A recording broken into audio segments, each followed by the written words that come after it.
Hello everyone and welcome to the Isolated Gamers. Today I want to make a video about the top 5 most nostalgic games I have played in my lifehood. I wasn't planning to make this video, but this is a video response to Church, and I'm going to give you links in the description below and you can check out his channel. He does mostly pickups and he also does some reviews and also some analogies and some podcasts, so you want to check out his channel. Without further ado, I want to talk about the 5 most nostalgic games for myself. Now, nostalgic is a feeling evoked from the good old days, a longing, a yearning for the past. So by definition, this game's taken me to the past. Now I want to start off the list with number 5. Link to the Past. Well, where was I in my life when I played this game? Bloody hell. I was playing this in high school, even though this game came out in 1991.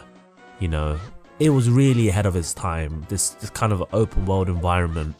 You know, the original Zelda did that, but I played this game when I was about I completed this game when I was about 15 or 16. This game was so long and I was so amazed that it was actually 2 worlds. For the most part of the game I thought there was 1 bloody world, but actually there's 2 worlds in this game, and it took me so long to complete this game. It's such a long game and there's so much to do, and there's so many hearts in the game, and I collected everything in the game and I was so proud of this achievement. It's one of them games that took me actually 3-4 years to beat. Not that I was playing it every day, you know, obviously I had a big long break from it, and at the time I had a PlayStation, you know. For me the game wasn't that new for me because I had it in my collection and I got around to playing it quite late, but this game was so solid, it really took me somewhere, you know. That's why I like that Zelda.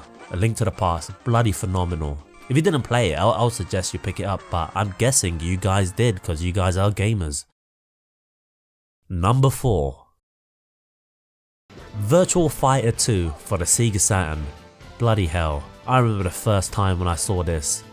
It was the first time I personally saw 3D games, you know, a 3D game in such quality on the TV.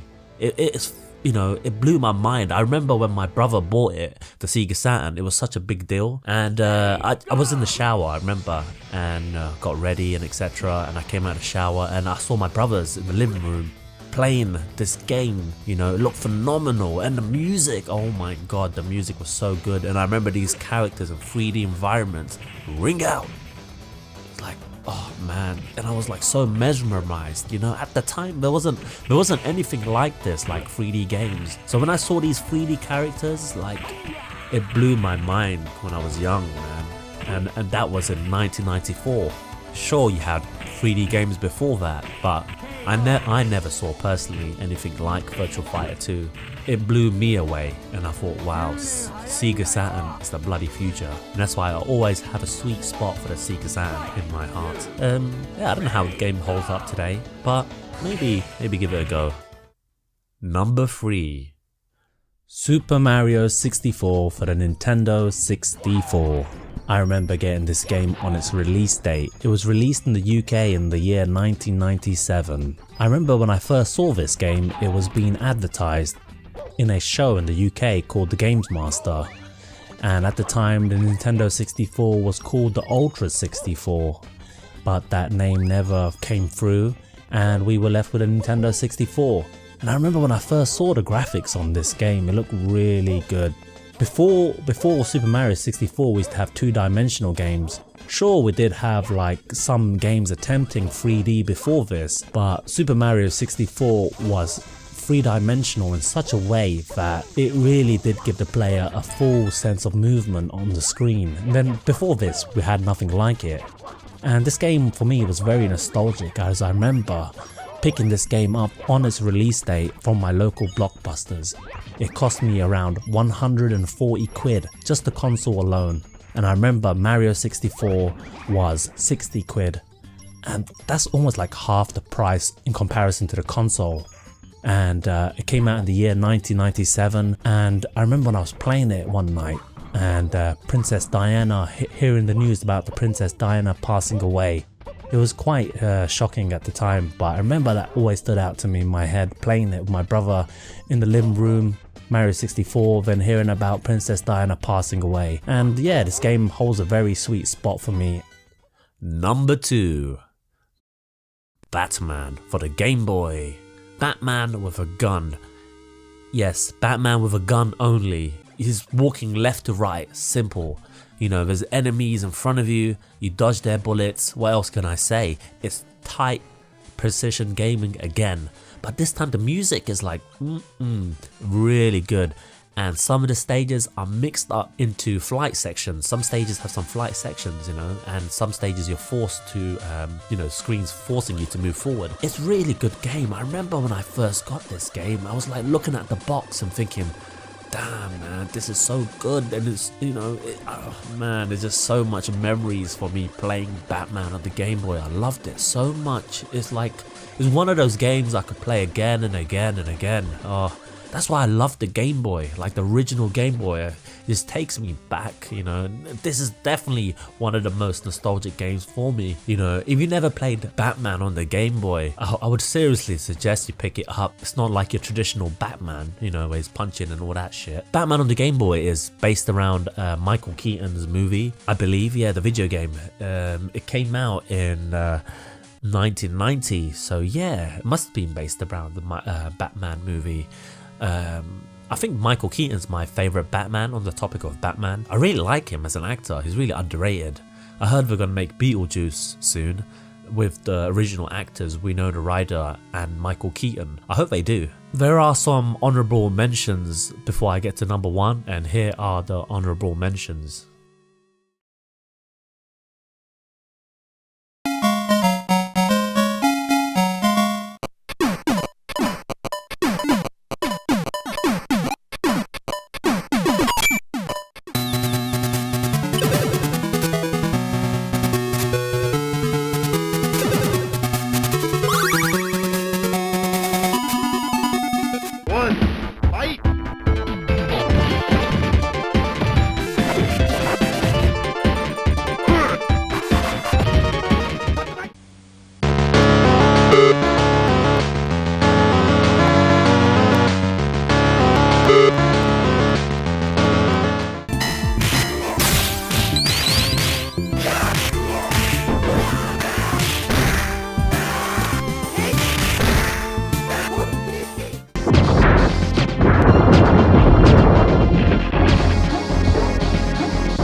Okie dokie.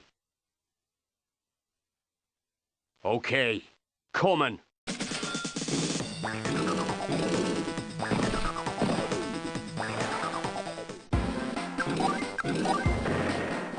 Number 1.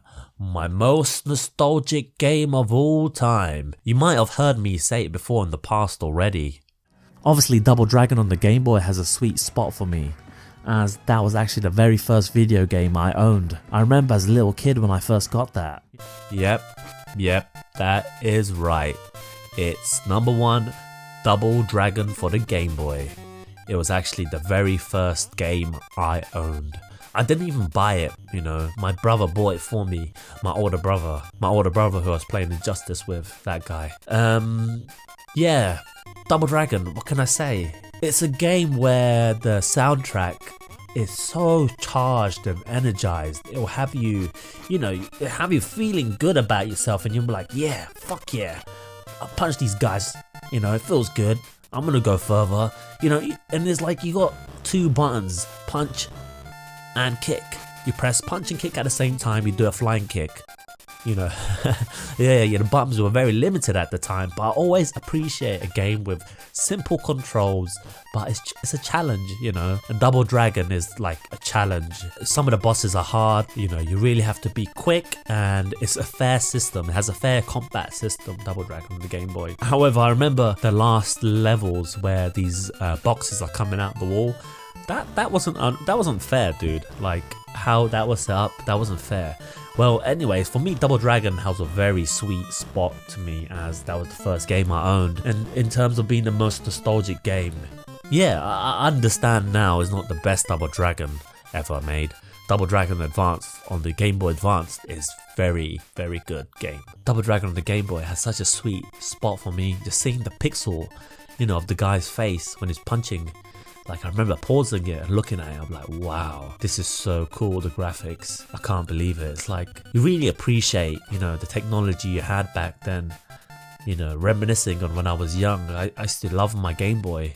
I remember when I was trying to take my Game Boy to school, and my mum, like, she saw this big fat Game Boy in my pocket, and she wasn't happy about that. She took it off me one time. Yeah, thinking back to the past, yeah, this wasn't scripted or anything, but I thought I'll just do this video in response to church. Anyways guys, I want to thank you for listening to my top 5 most nostalgic games, and hopefully I want to make a shout out to the following YouTubers. Hopefully they will make a response video back and also tell us what they think their top 5 nostalgic games are of all time. In no particular order. I want to hear your thoughts, guys. I'm going to mention you guys and I want to hear your thoughts, genuinely speaking. Matt, a great YouTuber, good friend of mine on YouTube.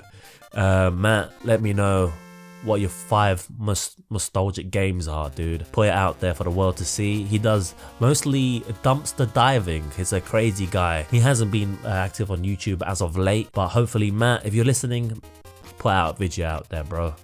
Also, I want to hear a video response from the Heavy-Handed Gamer. He's a crazy dude as well. He does rants, reviews, pickups. You know, he does various stuffs on his channel. You know, also this thing called Revisited, where it takes you back to the past to revisit some games. Another guy I want to mention is The Wrath, another YouTube channel. He's a crazy cat. Hey dude, put out a video out there. I want to hear your top most nostalgic games. His channel is in the description below. He does basically this one type of video where he plays mostly Watch Dogs, and he also does some very cool dancing on his Watch Dog channel. You know, he goes all out with Watch Dogs, and I really admire the fact that he's really into this game. Like, what is a gamer? A gamer is someone, despite the cute aesthetics of a game, despite the critical flaws or whatever the mass public says, they're still willing to play that game, and that guy is still willing to play that game. You know, I really respect what he does with his channel, really following his passion, which is Watch Dogs. He does some very cool montages as well. Dude, I want to see more montages in the future. You know, you do some very cool montages. They always make me laugh. The next YouTuber I'd like to mention is KWK Box. These YouTubers, Kevin and Eric, they do Let's Plays of games new and old, taking you back to the past. They really have good banter on the channel and really make me laugh, you know. They're funny guys, and if you want to check out their channel, the link's in the description below. And the next YouTuber I would like to mention, dude, put out your most 5 nostalgic games of all time. Brandon Hayes and Anthony Diner from Torture Vision. They also do Let's Plays on their channel of retro games, taking you back to the past. That's where we like to be, guys. Hey, you feeling a bit nostalgic? Do a response video to me. And again, as before, the links of their channel is on the description below if you want to check out their channel. Anyways guys, as always, it's been a pleasure, and I want to thank you for watching and supporting my channel here. Peace.